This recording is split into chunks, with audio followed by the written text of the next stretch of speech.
When you think of a first-person shooter, what do you think of? You probably think of more modern shooters like Call of Duty, Rainbow Six Siege, or even Battlefield. But what shaped modern FPS? Who is responsible? What were their motives?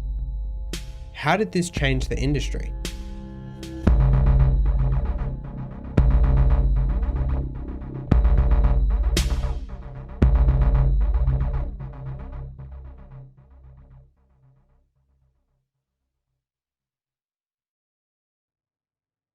id Software is an American company, founded by John Carmack, John Romeo, Adrian Carmack, and Tom Hall. John Carmack was the powerhouse of id Software, having a wide knowledge in programming, computer systems, and technology, evident in his ability to produce his own game development engines for him and his fellow employees. John Carmack in his wealth was also generous, giving away a Ferrari to a winner of a Quake tournament. He was also a natural leader and very creative.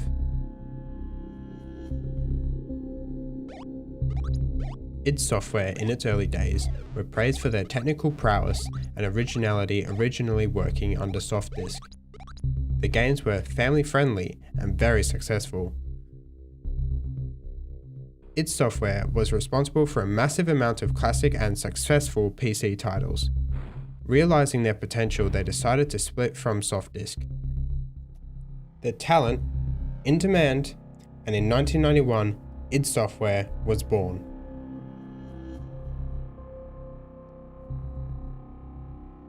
Straying away from family games and moving into a mature audience was no easy feat, but with the help of John Carmack's custom game engine and a kick-ass idea, they got to work.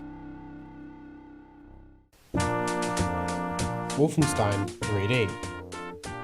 Released in May of 1992, Wolfenstein boasted a wider range of colours, 16-bit digitized sound, animated textures, and an on-screen weapon. These types of features would prove Wolfenstein was one for the ages and show off the massive amount of skill id Software, as a whole, possessed. They had a kick-ass game, but how did they reach their market? In the 90s, games didn't have the market value they have today. No YouTube ads, no television adverts. Games had to rely solely on word of mouth to expand, and mail orders to send the game to the buyer. This proved difficult for id. However, word of mouth combined with the early internet forums grew Wolfenstein massively, rocking in 4,000 copies a month being sold. All of a sudden, id Software was responsible for popularizing the FPS action genre. After many DLCs, further popularizing Wolfenstein, it was inevitable that the market would catch on to the FPS genre very quickly. id Software's next game would have to be Wolfenstein times a million. Doom. id Software's Wolfenstein times a million. Influenced by the Raven engine, id Software used it as its base for their new engine. id Tech 1 Unity allows for unique texture mapping on walls and ceilings and unconfined grid mapping, allowing walls to be produced at any angle, and better yet, floors and ceilings could be different heights, allowing for platforms, windows, stairs, and elevators.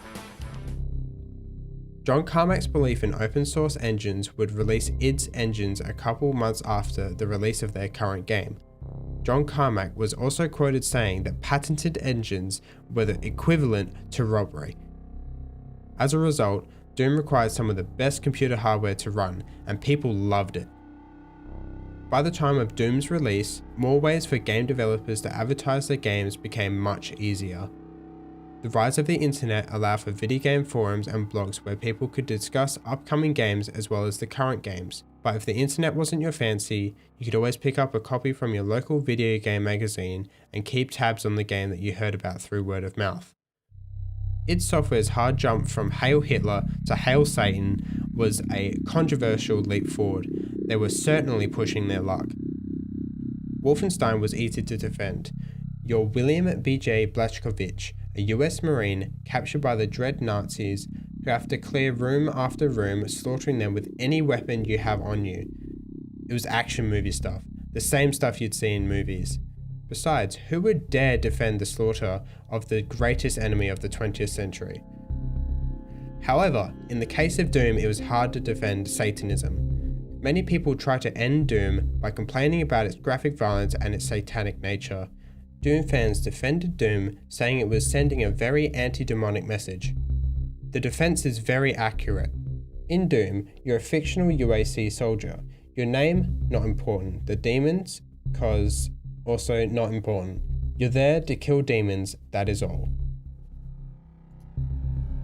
However, several years later, on the 20th of April 1999, Columbine students Eric Harris and Dylan Klebold committed an atrocity.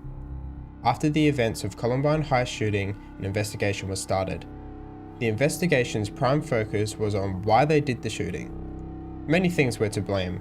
Among the list of things to blame was Doom. Dylan and Eric had made Doom maps of their high school. Quickly, Doom was casted into the spotlight and was under a nationwide discussion about the effects of violent video games on people's minds. id Software, as well as other video game publishers, were sued by Columbine families. The outcome of the lawsuit, inconclusive.